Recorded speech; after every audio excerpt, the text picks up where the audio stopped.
You gotta watch this video and see how to take things off your plate, put them on your kids' plate, prevent burnout and frustration, and the all-encompassing whines of the children.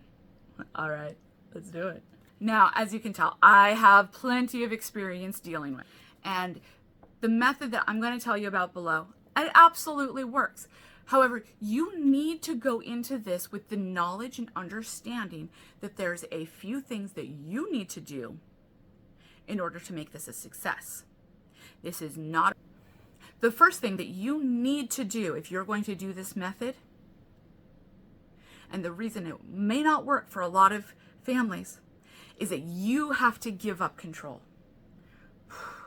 That's a scary one, right? You have to trust your kids. Those are some pretty big asks, and that's not all. You need to have flexibility and empathy. The very first thing to do is to have a talk with the kids. And I think that this is one of the most important things.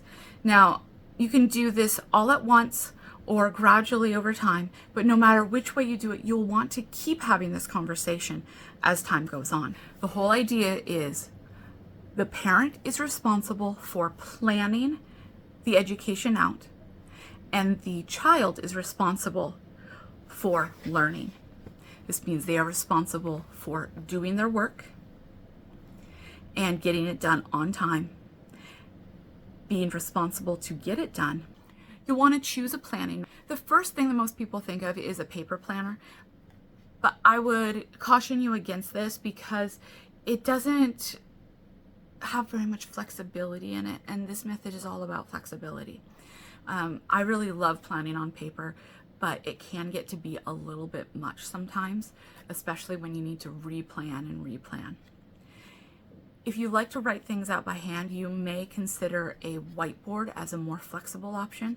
However, you may see that it's easy to erase and it's no easier to be flexible.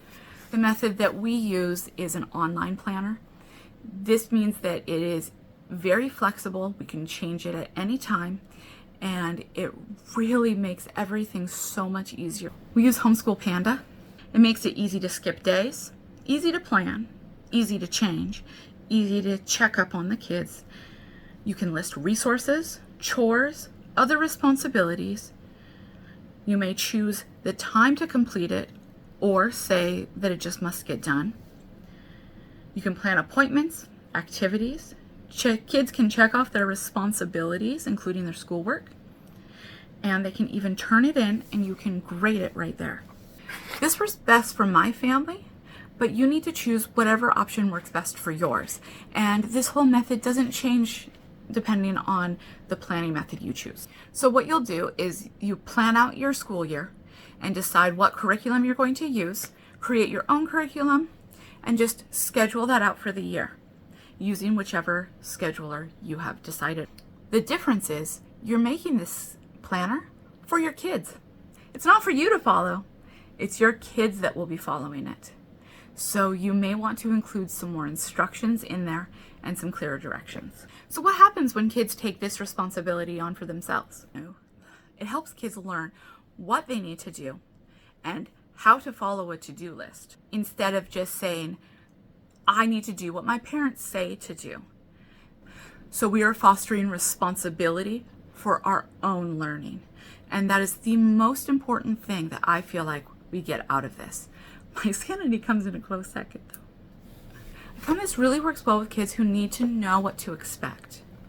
Especially autistic kids, they need to know what is coming. And something that I've found is that when you add autism plus ADHD, everything needs to be the same at all times, but everything always needs to be different and changing, right? This method allows you to have the same activities, the same types of things they're doing every day, but allowing them to choose the order they do them in and giving them options within each of them. This method doesn't mean that you need to not choose an order to do them in or the times that you need to do these things. That is how we do it. And I like that they're able to do them in any order. It's a checklist of things to do instead of a tight schedule. So if they just really aren't feeling math today and they would like to delay that as long as possible, if you have that schedule at the beginning of the day, you might just push everything out. But if they're allowed to do literature instead and they're really looking forward to what happens next, then allowing them to have that flexibility to go ahead with the literature lesson and put off the math lesson might actually mean this school. The natural question is, how do I get them to do it? And what kind of incentives do I offer or punishments do I do? And the answer is, I don't really do any rewards for doing school or punishments for not doing school. And I would encourage only natural consequences for not finishing school. And to me, that's easy. What's your natural consequence for not finishing school today? Well, you get to do double school tomorrow.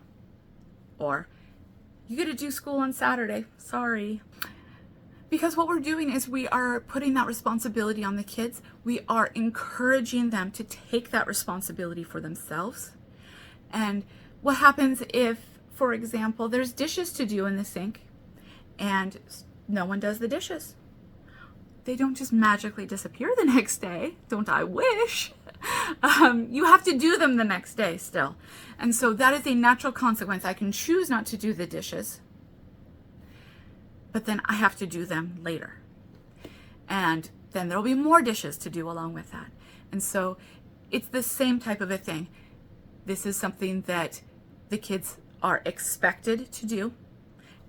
One incentive or reward that we do is we say no video games until after school's done for the day. And if you have a kid who has another activity that they really like doing during school hours, you might say, let's save that till the end of the day. Or maybe there's a particular subject in school that they really love, and they may end up doing it for hours. I know mine kind of cycles between some of those subjects. He gets really into these typing games, okay? But if you save that until the end of the day, it gives a little bit of motivation to get through everything else.